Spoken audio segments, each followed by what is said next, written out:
Hebreus capítulo 12,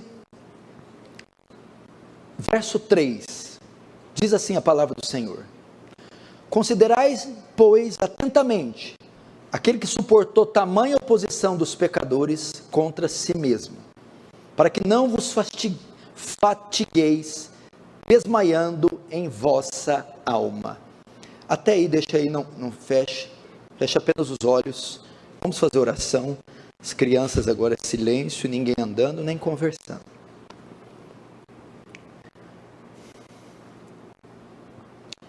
Pai Santo, mais uma vez recorremos a Ti e a Sua graça, Senhor. Oh Deus, estamos tão carentes do Seu favor, da Sua ajuda, da Sua providência.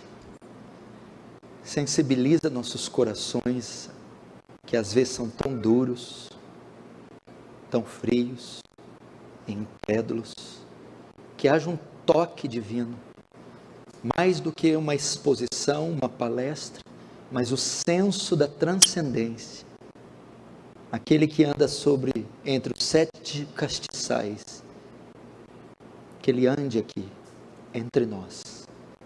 Despeja a sua graça, Senhor. Pode fogo santo descer do céu, Senhor, em pleno século 21. Pode essas vidas que estão diante de mim, que nutrem pouca expectativa diante de Ti, saírem daqui impactadas, impressionadas, transformadas, avivadas. Tu sabes, Senhor, isso não está em mim, não está neles, está em Ti. Ser compassivo conosco, Senhor. Ser benigno, mostra Teu poder, em nome de Jesus, amém. Irmãos, você sabe que 2 domingos atrás, eu trouxe aqui aquelas que eu chamo de palavras de pit stop, uma palavra de encorajamento, uma palavra de fé, uma palavra de esperança, para esse tempo difícil, escuro, para esse final de ano onde há esgotamento, cansaço, tristeza, tribulações. E eu preguei sobre Hebreus 12, no domingo retrasado. Então viajei para Juazeiro do Norte, para uma conferência, e aqui retornei. Entretanto, creio que o Espírito Santo, que o Senhor achou por bem, sequência no tema, achando que ainda não tinha sido esgotado, que os irmãos ainda necessitavam de uma palavra de ânimo, porque eu acho que a dose do remédio, ela é medida pela dose da enfermidade, e eu acredito que o cansaço, o esgotamento, as crises, as pressões, as angústias da nossa alma, ao longo desses últimos 2 anos e desse de 2021, foram numa proporção muito alta. Então eu acredito que uma nova dose desse remédio faz-se necessário essa noite. Porque os dias são maus e nós precisamos. Talvez você chegou aqui no último mês deste último ano e você está no ápice do seu esgotamento. Você está prestes a cochear, como disse Davi. Então, faz necessário uma palavra de ânimo para você, uma palavra de encorajamento, porque eu acredito piamente que palavras têm o poder de mudar a nossa condição, a nossa realidade, principalmente quando estas palavras são as palavras de Deus, porque elas são lâmpadas para os nossos pés, luz para o nosso caminho, são espírito e vida, elas são o pão vivo que alimenta a nossa alma, são mais cortantes e penetrantes que espada de 2 fios, e eu acredito no poder da palavra de Deus. E essa noite, à luz do texto que nós lemos, eu quero falar sobre cansaço cristão, esgotamento cristão, ou cansaço espiritual. E seguramente você pode estar vivendo este quadro em sua fé. As forças se foram, se esgotaram. Os fardos têm sido pesados. A luta tem sido intensa. A batalha tem sido extensa. Invariavelmente, depois de anos ou meses no fronte de batalha, o cansaço, o esgotamento é inevitável. E eu quero, por permissão de Deus, rogando a graça dele, que através dessa mensagem, ele ajude você a revigorar suas forças, se erguer, se fortalecer. Para isso eu quero a sua atenção, temor e tremor diante da palavra. Você sabe que o contexto que essa carta foi escrito a um grupo de cristãos judeus, hebreus, recém-convertidos. E eles estavam profundamente desanimados, desencorajados no tocante à sua vida cristã. Isso era devido, em grande parte, aos sofrimentos que estavam experimentando. Eles estavam muito desanimados com a sua vida cristã. E isso era por causa dos sofrimentos, das tribulações que eles estavam enfrentando. E particularmente, a perseguição que eles estavam sofrendo dos judeus ímpios. Esses judeus, ao se converterem, deixaram os costumes judaicos e passaram a ter ali uma oposição ferrenha dos judeus não convertidos. Em consequência disso, alguns estavam sendo tentados a olhar para trás, a desistirem da fé, a sucumbirem no caminho, a terminarem com a sua caminhada cristã. Eles estavam sendo tentados a olhar para a vida antiga e voltar para a velha vida, para os velhos costumes. Esse é o retrato de todos nós. Quem é que depois de uma aguda pressão, quem é que depois de tempos e tempos labutando, não sofre uma pressão ou uma tentação dessa, que incita você a desistir, a jogar toalha? Qual cabeça que nunca passou tal sentimento de desistir, de sucumbir? Eles simplesmente não podiam entender por que Deus havia permitido tantas tribulações. E às vezes é isso que ocorre conosco, que é o grande dilema do cristão. Se Deus é bom, por que nós sofremos? Se Deus é soberano, controla tudo, tem todo o poder, se ao nos convertermos, passamos a ter uma nova filiação, uma nova paternidade, por que então sofremos tanto? Por que Deus permite tantas tribulações? Afinal, se Jesus Cristo, a quem estamos seguindo agora, é o Messias, é o Filho de Deus, por que todas essas terríveis coisas têm acontecido? São dilemas que você vem. Uma vida fiel, uma vida de anos, sendo um fiel cristão, uma vida de fidelidade a Deus, e muitas vezes a retribuição que você tem, são tribulações, filhos acometidos com enfermidades, acidentes que ocorre com você, que te colocam traumas, que você leva para o resto da vida, coisas negativas, aterrorizantes, que nós jamais imaginávamos que poderíamos sofrer. São dilemas que nos cercam. E eles estavam sofrendo tantos embates, tantas tribulações, perseguições, que eles, na mente deles, aquilo era quase irresistível e insuportável. Então, como invariavelmente acontece, o diabo veio até eles com as suas insinuações, seus sussurros e as suas mentiras, sugerindo que eles não deveriam ter saído de onde saíram, sugerindo que eles tinham cometido grave erro ao ter saído do judaísmo. e que eles deveriam voltar para Moisés, a quem pertenciam. E ele próprio, o autor, vai dizer que não existe coisa mais trágica de alguém que é salvo pela graça, de alguém que vem à fé, de alguém que recebe e confessa Jesus Cristo como Senhor Salvador, negá-lo, olhar para trás, desistir. Não há nada mais destruidor, não há nada mais letal do que fazer tal coisa.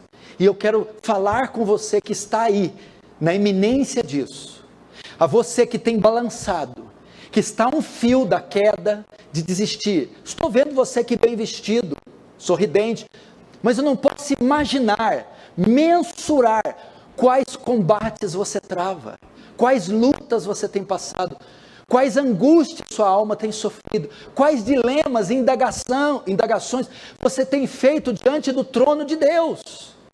Mas talvez você esteja aí, como Davi, entre eu e a morte, só um passo da queda, um passo de jogar a toalha, um passo de desistir.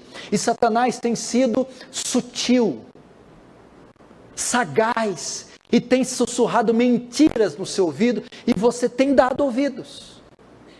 Tem dito que não compensa segurar essa cruz pesada, não compensa seguir esse caminho, que todo esse labor não resultará em nada, que você era mais feliz quando estava no mundo, no pecado, ou naquela seita a qual você fazia parte. E dizer, era tudo mais fácil, era tudo mais feliz, era tudo mais alegre, sem pressões, sem cobranças, sem tribulações, sem perseguições, sem calúnias, era tão mais fácil. Isso tem mexido com você, e você tem sido tentado a olhar atrás. Eu quero dizer a você, isso é mentira. Não dê crédito nas mentiras do diabo, não dê crédito nessas insinuações mentirosas. Olhar para trás é um regresso na fé, é uma derrota.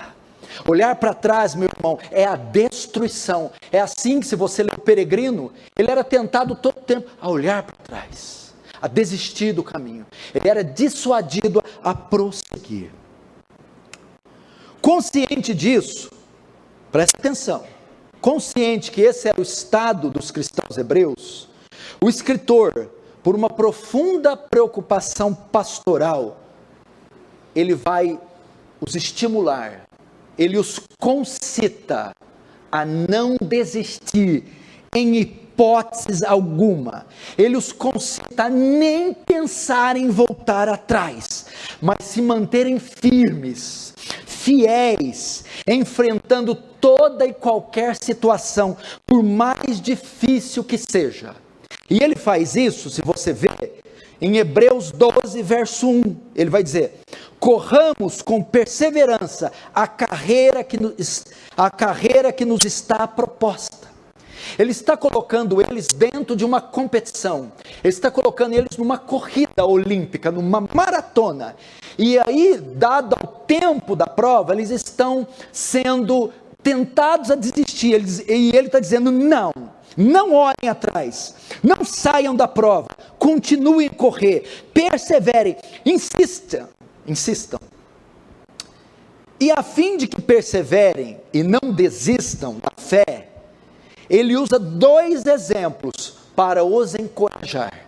Primeiro, os heróis do Antigo Testamento, que está no verso 1, e depois Jesus Cristo, o objeto da nossa fé, que está no verso 2. Então ele está dizendo, meus filhos, um dia Elias esteve aí nessa pista olímpica, um dia Moisés passou por ela, um dia Davi passou, Samuel passou, e todos passaram por esses embates, e venceram, e passaram e chegaram à linha final. Agora é a vez de vocês, e eles estão aqui na arquibancada, torcendo por vocês, a semelhança deles, que pela fé não olharam atrás, não desistiram, mas atravessaram a linha de chegada, assim também não desistam. Aí o autor vai mais longe e vai dizer, e olhando também para Jesus, o autor e o consumador da fé. Veja, o objeto da fé, aquele que é o pioneiro da fé, o criador da fé, olhem para eles, vejam eles como os guias, Vejam eles como o objeto de estímulo. Se os seus olhos estiverem nesses dois objetos, nos santos do Antigo Testamento e em Cristo, vocês não desistirão. Não desistirão. Agora, prosseguindo com a minha mensagem, ele está fazendo isso. Agora, o escritor nos chama a atenção para o perigo do cansaço espiritual. É o texto que eu li, o verso 3. Entendeu? Eles estão sendo tentados a olhar atrás. Eles estão numa corrida. Ele vai estimulá-los e adverti-los para não desistir. E agora, ele chama atenção para o perigo do cansaço espiritual. É o tema da minha mensagem. Isso pode ser melhor visto na tradução NVT, onde o texto fica mais claro. Eu vou ler para você. O verso 3 aí está na revista e atualizada. Mas na NVT, nova versão transformadora, fica assim, ó. Pensem em toda a hostilidade que Cristo suportou dos pecadores. Desse modo, vocês não ficarão cansados, nem desanimados. Entenderam? Presta atenção. Ao dizer essas palavras, o autor aos Hebreus está demonstrando que as tribulações e os sofrimentos estavam esgotando eles, deixando eles muito abatidos, provocando cansaço neles. Queridos irmãos, prestem atenção. Pode ser que as suas tribulações, sofrimento, perseguições, têm produzido um outro mal que provavelmente vocês estão enfrentando: cansaço, fadiga, abatimento, dificuldade em prosseguir. Talvez você está sentindo, eu não tenho a mesma pegada de antes, o mesmo vigor.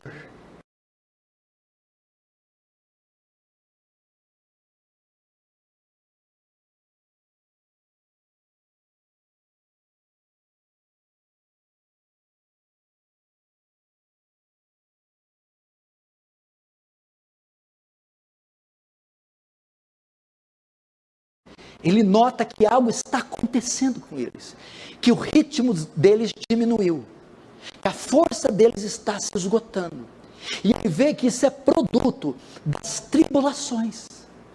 Talvez isso aconteceu com você, talvez aqui esteja a chave do seu problema. Depois de alguns anos, batalhando tanto na frente da batalha, você chegou a um ponto de cansaço. Os membros não recebem mais a voz de comando do seu cérebro. Para nós entendermos melhor o que o autor quer dizer, temos que conhecer melhor o texto. As traduções para a palavra cansaço, no verso 3, não definem com profundidade o sentido que o autor quis passar. Não é só um cansaço comum, mas é no texto original que temos a definição mais profunda, mais forte. O grego dá a ideia de literalmente estar exausto. Portanto, eles não estavam só um pouco cansados. Não é aquele cansaço, aquele cansaço particular, aquele cansaço momentâneo que cada um de nós tem. Ele está falando aqui de um esgotamento. Eles estavam exaustos, eles estavam fadigados, eles estavam no seu limite.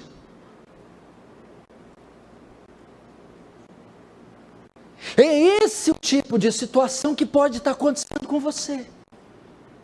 Pastor, eu estou esgotada, eu não aguento mais tantos anos lidando com essa causa. Eu estou esgotado com esse casamento. Eu estou esgotado com esses pecados que me assombram, me aterrorizam há anos. Eu estou estou esgotado de lidar com a conversão dessas pessoas ímpias. São tantas responsabilidades, são tantas debilidades, são tantas batalhas, são tantos dilemas, são tantos contrastes, são tantos paradoxos, que eu cheguei no meu limite. No meu limite, eu estou esgotado.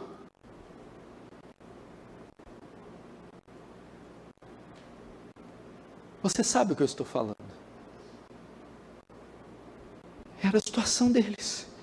E alguns estavam tão esgotados por causa das tribulações, que estavam pensando em desistir da corrida, em sair fora, em deixá-la incompleta, dado o cansaço. Não havia mais forças, não havia mais coragem, não havia, eles estavam exaustos. Talvez seja esse o seu retrato, irmão. Tantos anos lutando. Quem aqui fica em casa de barriga para cima vendo televisão? Quem aqui já não lutou? Deus não está desconsiderando a sua luta, a sua prova. Deus sabe, mulher, como você tem gemido. Não foi 1, 2, 5 anos, não. Foram muitos. Muitos com filhos, muitos com casamento difícil, muitos com pecados, muitos com problemas financeiros, tentações de toda sorte. São tantos anos sofrendo, angústias, que levaram você a um profundo cansaço, e hoje você não encontra forças para prosseguir. Você está orando assim: Senhor, de onde eu vou tirar forças para enfrentar isso aqui? De onde eu vou tirar forças para continuar? Eu não tenho. Eu estou no meu limite. Eis aí a nossa condição, preste atenção, se você somar as outras declarações. Em nossa caminhada cristã, temos que nos desvencilhar dos embaraços e do pecado.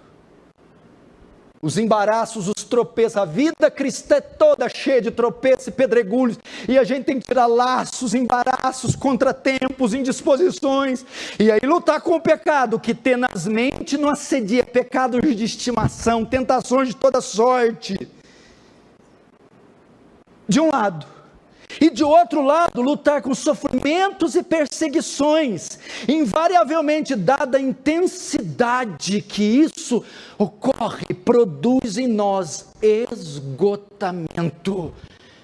É os embaraços, é o pecado, é a perseguição, é o sofrimento, é a tribulação, é a tentação, é Satanás, é o inimigo. E esses hebreus estavam surtando, dizendo: o que é isso?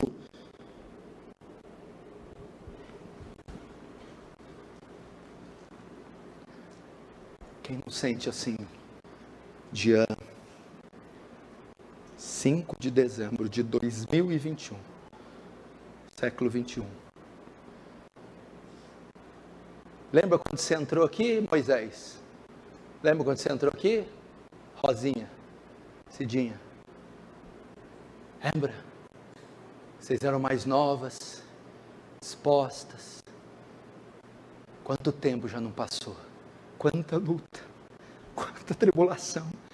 Essas imagens foram vindo na mente, quanta dor, quanto desafio, quanta coisa, e a carne brigando de um lado e o espírito do outro, o diabo sussurrando no ouvido, o ímpio, as contas, as dívidas, as doenças, os filhos, o marido, o pai.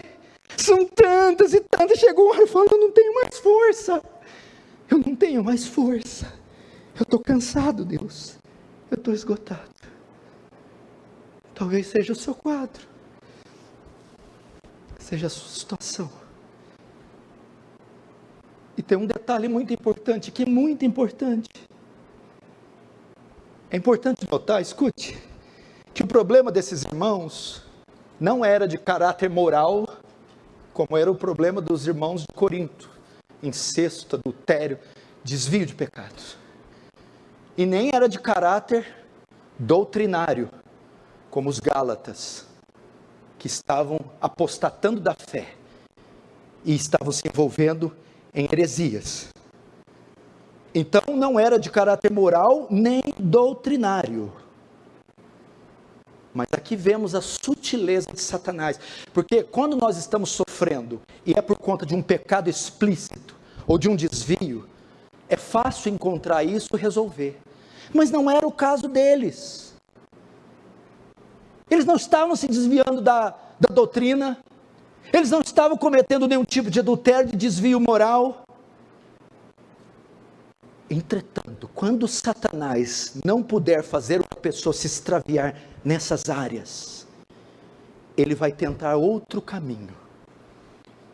Esses cristãos estavam no caminho certo, segundo o percurso certo. O problema não era com o caminho, o problema era com o progresso, era com o ritmo deles. Satanás estava retardando o progresso. Satanás, eles não estavam se desviando, eles estavam desistindo, eles estavam caminhando num passo mais lento, eles estavam se acomodando. É isso que ele diz. Eles estavam, o que podemos chamar, numa marcha mais lenta. Satanás os estava cansando, os fazendo diminuir o ritmo, até desistirem. Pode ser essa a estratégia que ele está usando com você. Seu problema não é pecados de conotação sexual, de desvio moral. Seu problema não é que você está agora crendo numa heresia. O seu problema é que você lentamente está diminuindo o ritmo, perdendo a pegada, está se enfraquecendo, até que você desista. Uau!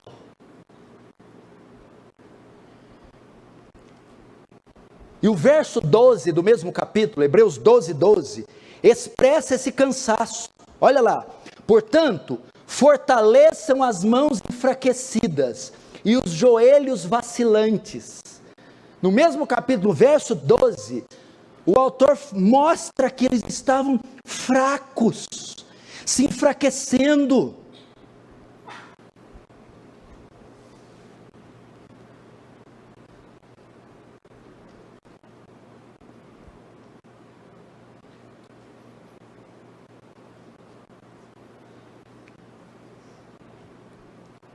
Irmãos, pode ser esse o seu caso. Não é doutrinário, nem moral. Não são pecados explícitos, mas sim falta de forças, falta de coragem, falta de ânimo, falta de fé. Talvez o problema seja o cansaço e o esgotamento. Deus está falando com vocês aqui, prestem atenção, porque isso é a palavra do Senhor. É mais difícil lutar contra uma armadilha, uma seta dessa, que é velada, é sutil, e você não percebe. Você olha para você, não é um desvio moral, não é um desvio ético, você olha para você, é uma vida íntegra, então você não consegue entender porque você ficou nesse estado, e Satanás tem investido aí, feito você diminuir o ritmo, andar numa marcha mais lenta, até você desistir.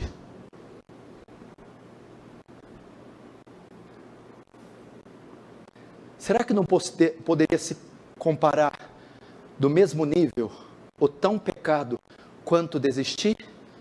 Você viver no reino, aquém do que o reino exige?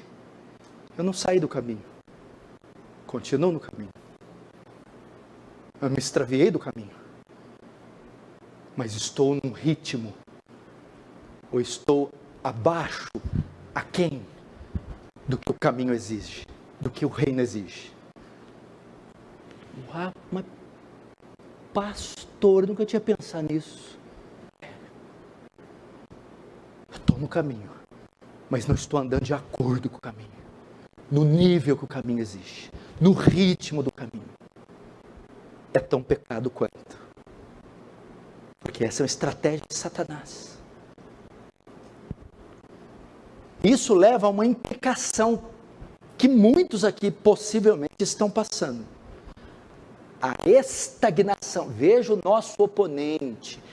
Ele não joga, veja só, o diabo não luta num coliseu, não é uma luta de gladiadores com machado e espada. Isso aí é primitivo, é arcaico. O diabo não luta com espada. O negócio do diabo é um tabuleiro de xadrez. É o Garry Kasparov.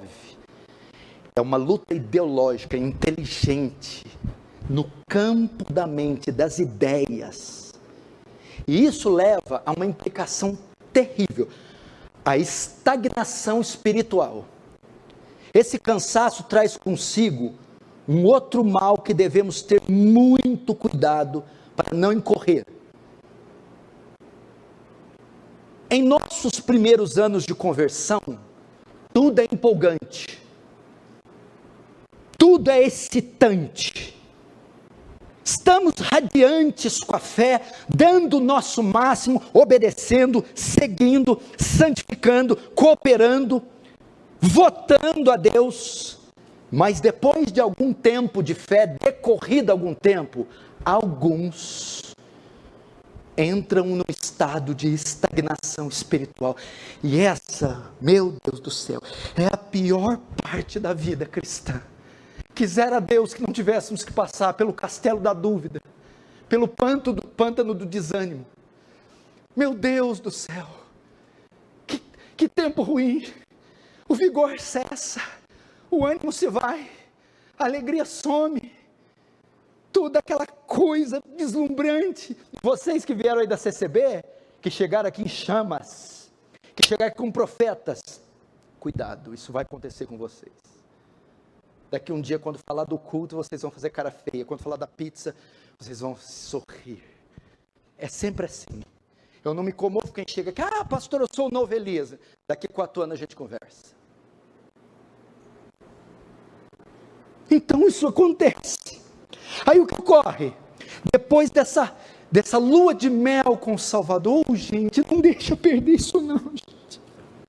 Eu imploro a vocês, o que o pastor de vocês mais deseja, é que vocês se enriqueçam, ficam belos, formosos, bonitos, bem-sucedidos, podres de rico, mas que vocês sejam santos, que vocês tenham a Deus em alta conta, que vocês o amem com todo o seu ser, que vocês nunca tirem os olhos da joia, da pérola de grande valor, do tesouro, que vocês nunca percam de vista a beleza do Senhor Jesus, a beleza do Evangelho, a beleza do reino, que nunca o coração de vocês se esfrie, nunca, senão teremos perdido, teremos sido derrotados, nunca,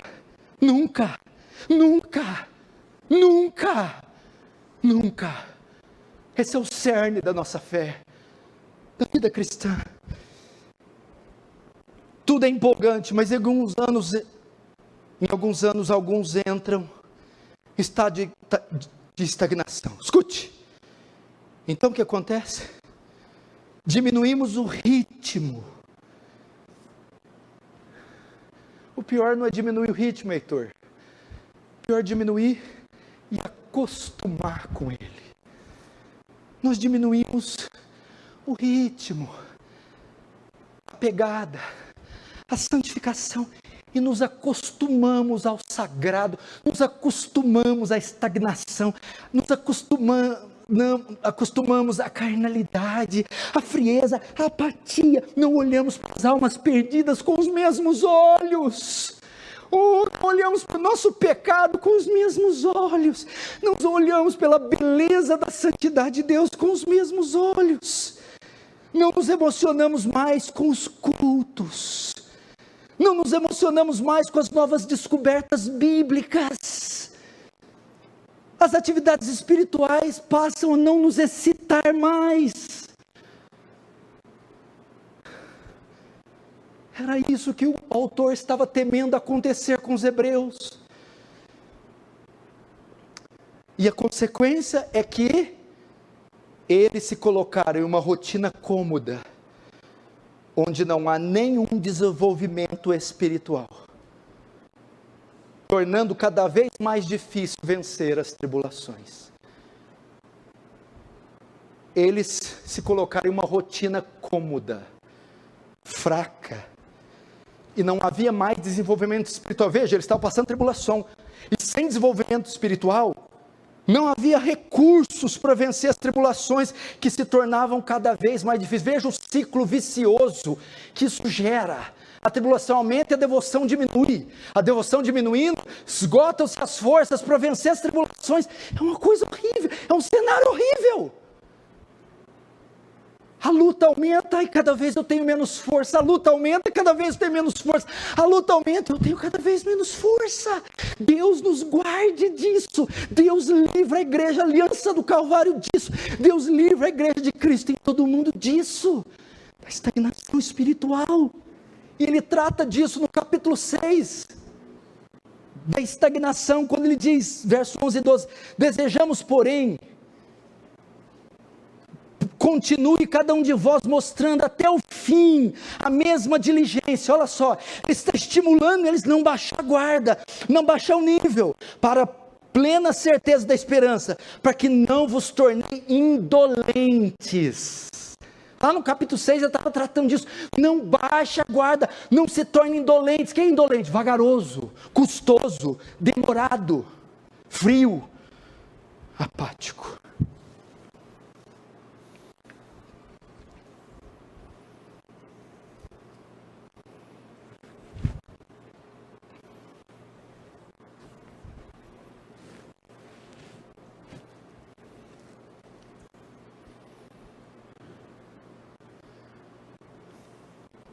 Mas, qual foi a grande causa do cansaço? Que causou todo o processo de estagnação espiritual? Foram só as tribulações?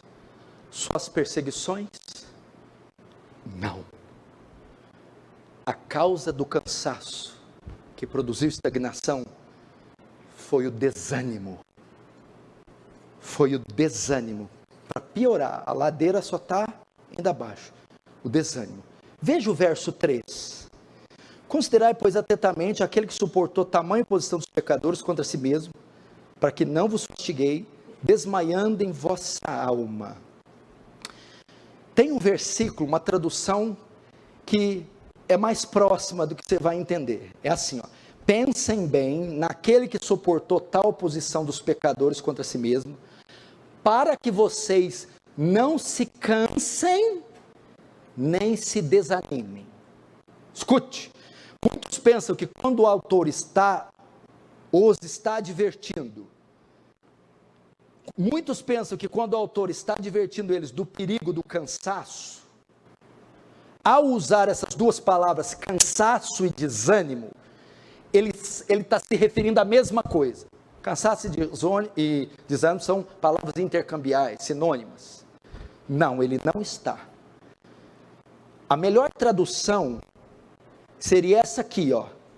Para que ficando desanimados, se cansem. Cuidado, porque se vocês ficarem desanimados, o desânimo produzirá cansaço. O autor está dizendo a causa do cansaço. O desânimo leva à exaustão. A causa da estagnação, a causa da fadiga, a causa do cansaço era o desânimo. O desânimo levou eles àquela condição. Eles também estavam não só cansados, mas profundamente desanimados, abatidos. Veja só que coisa tremenda. Ele está tratando aqui de uma consequência física, externa, e de outra imaterial, interna. O desânimo, posso dizer, aquilo que vem do coração, isso é verdade. Veja só, um coração fraco afeta o nosso corpo. Uma alma abatida desfalece o nosso corpo. Você conhece as doenças psicossomáticas? O que é isso? Psico, alma, soma, corpo. É uma doença que tem na alma e ela passa para o corpo. É depressão, depressão é na alma, mas ela é tão forte que ela vai para o corpo, e o corpo sofre, ele fica abatido. Então era o abatimento da alma, o desânimo interior, a apatia de espírito que afetou o corpo, os levou ao esgotamento, ao cansaço. Irmãos, escute aqui a palavra do Senhor. Talvez todo esse cansaço, essa queda no seu ritmo, esse problema físico, seja fruto do seu interior, que está abatido, melancólico, sem esperança. Você vai ver um caso clássico desse na Bíblia, o caso de Elias. 1 Reis 19:4-5, olha só. E ele se foi ao deserto, caminho de um dia, veio e se assentou debaixo de um zimbro. O que ele fez lá? Deitou e dormiu. Elias estava exausto, ele dormiu debaixo de uma árvore, tão esgotado e cansaço. Qual a causa? Desânimo, veja. E pediu em seu ânimo a morte, e disse: já basta, ó Senhor, toma agora a minha vida, pois não sou melhor que os meus pais. Ele estava tão abatido, tão desanimado, tão turbado de alma, que isso levou ele ao esgotamento. Ele dormiu debaixo de uma árvore.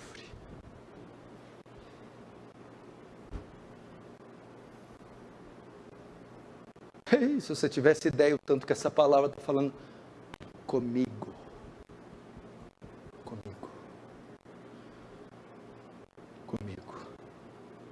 O salmista diz assim: minha alma está apegada até o pó. Alma, vivifica-me segundo a tua palavra. Corpo. Salmo 142, porque está batido a minha alma, porque se perturbas dentro de mim. Espera, pois, no Senhor. O abatimento da alma. Aqueles cristãos hebreus estavam profundamente, intensamente desanimados, desencorajados, desmotivados quanto à fé.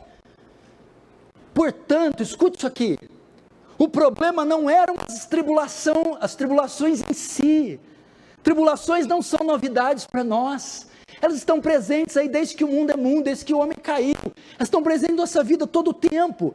Então este texto prova que as tribulações não eram o problema em si, mas o cansaço produzido pelo desânimo.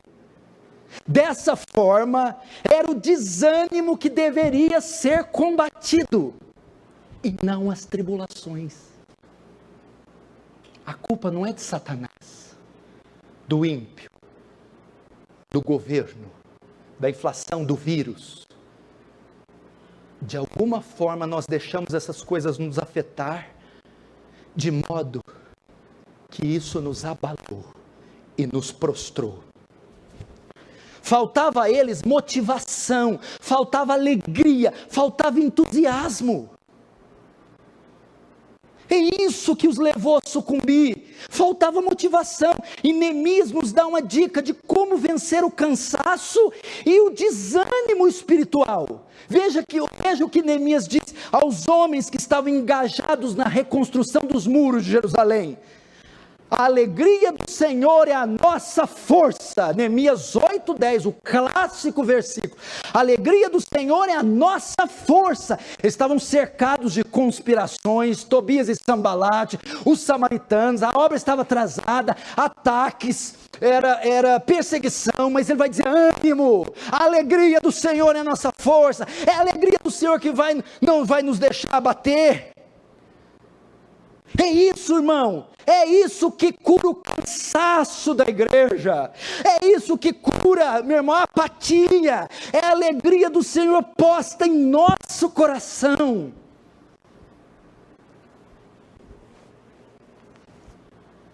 Vocês estão entendendo? É quando perdemos o entusiasmo, é quando perdemos a esperança, é quando perdemos a fé, é quando perdemos a alegria, é quando perdemos, meu irmão, a disposição, que tudo vem abaixo. E Neemias, sabendo disso, disse: a alegria do Senhor é a nossa força. Presta atenção. Por isso o autor nos ordena a olhar para Jesus. Por isso o autor em todo o tempo está mandando aqueles cristãos olharem para Jesus, e assim recobrar os ânimos e vencer o cansaço, porque Jesus é a fonte de alegria, Jesus é o estímulo do nosso coração, o estímulo da nossa fé. Então o autor os concita a olhar para Jesus, a fitar os olhos em Jesus, que é onde está colocado os nossos ânimos, que é a nossa fonte de ânimos. Olha, ele vai dizer lá no verso 2, olhando firmemente para o autor consumador da fé, Jesus. Presta atenção nessa palavra, olhando. Aqui está a dica para vencer ao abatimento. Aqui está a dica para não olhar atrás. Aqui está a dica para continuar na pista olímpica e ir até o final da maratona. Aqui está a dica para vencer o cansaço e esgotamento. Olhando. Aqui está o segredo. Por essa razão vem o desânimo, por causa do olhar. Quando estamos diante dessas situações, o que fazemos? Olhamos para os problemas. Nossos olhos estão colocados no diagnóstico, nossos olhos estão colocados no exame, nossos olhos estão colocados na inflação, no governo, nas eleições, estão colocados nas doenças, nas enfermidades. Nossos olhos estão colocados lá. Olhando. Nossos olhos estão colocados na nossa capacidade de resolvê-los. Então, nós estamos olhando para a nossa capacidade, para os nossos recursos, para os nossos dons, olhando para a nossa condição de resolvê-los. Nós estamos olhando para o lugar errado.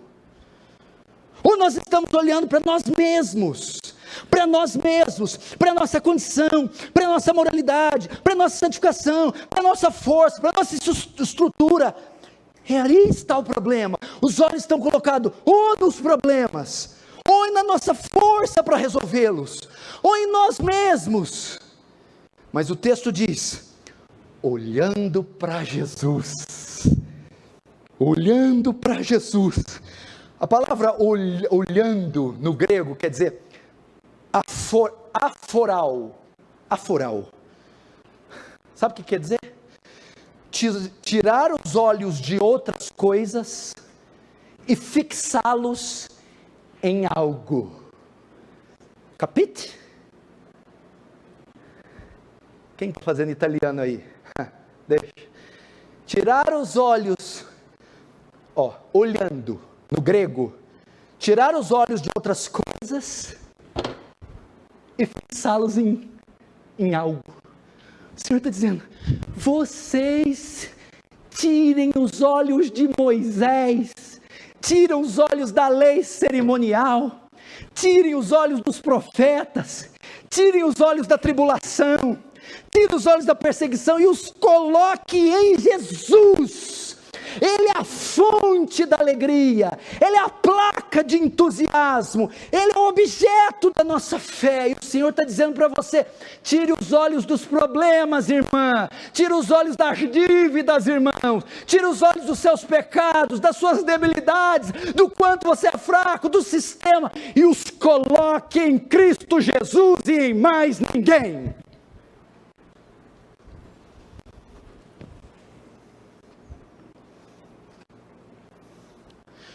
No livro inteiro, o autor usa esse método para encorajá-los. Em Hebreus 1, 2, ele diz que Jesus é maior que os profetas. Em Hebreus 3, 3, ele diz que Jesus é maior que Moisés. Em Hebreus 4, 15, ele diz que ele é maior que o sumo sacerdote Arão. Em Hebreus 7, 22, ele diz que Jesus traz uma maior aliança consigo. Veja, esse é o método que ele está usando para encorajá-los.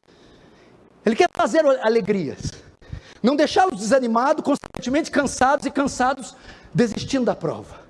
E para isso ele diz, havendo Deus autor falado muitas vezes, de muitas maneiras, aos pais pelos profetas, nesses últimos dias nos falou pelo Filho, o Filho é maior que os profetas.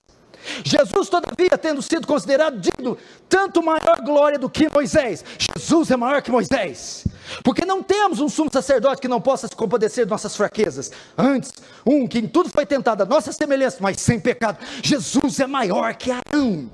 Por isso mesmo, Jesus tem se tornado fiador de superior aliança, trouxe uma aliança maior.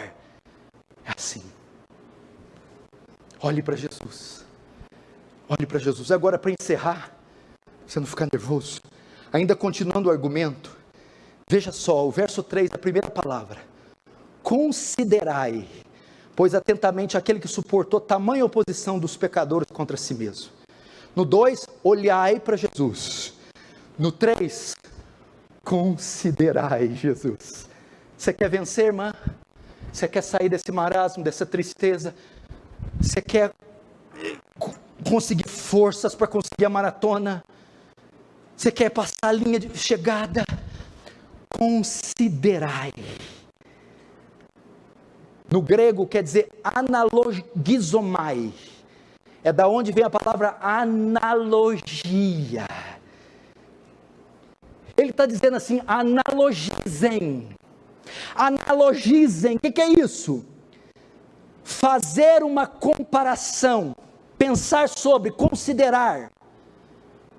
Faça uma comparação da vida de vocês com a de Jesus. Olhe quem ele era, um Deus da sua glória. Olhe o que ele fez: desceu do trono, se encarnou, sofreu, morreu por nós, venceu as tentações, venceu o diabo, cumpriu toda a lei, verteu o seu sangue e ressuscitou.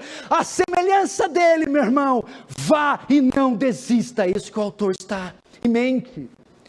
Na Nova Tradução diz assim: pense em toda a hostilidade que ele suportou dos pecadores.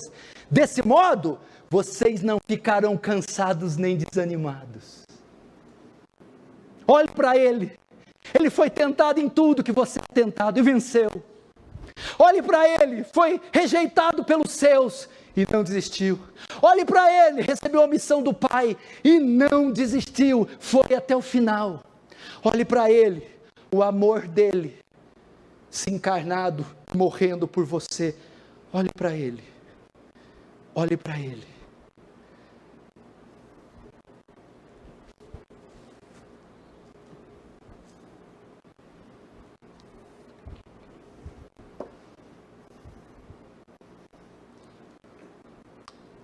Analogizem,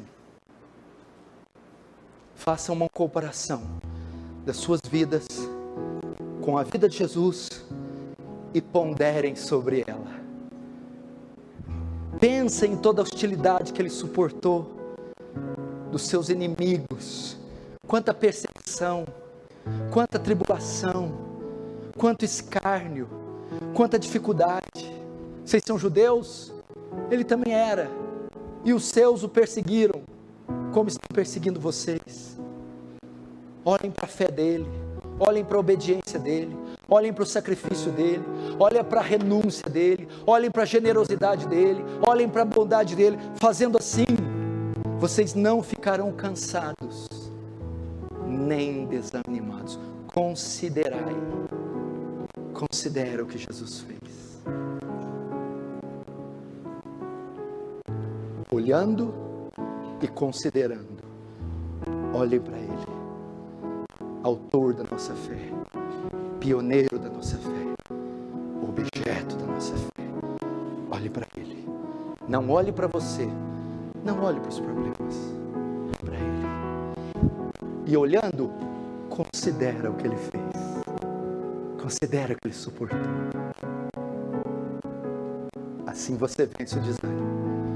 Assim a alegria te toma, torna você, e o cansaço cessa, e você pode prosseguir. Vai lá, campeão, só mais umas voltas, está chegando o fim, o dia tão esperado, está acabando, está terminando. Vai lá, olhando para a galeria da fé, os mártires, os profetas, olhe para eles, olhe para Jesus, e considere a sua vida. Amém? Feche os olhos, vamos orar.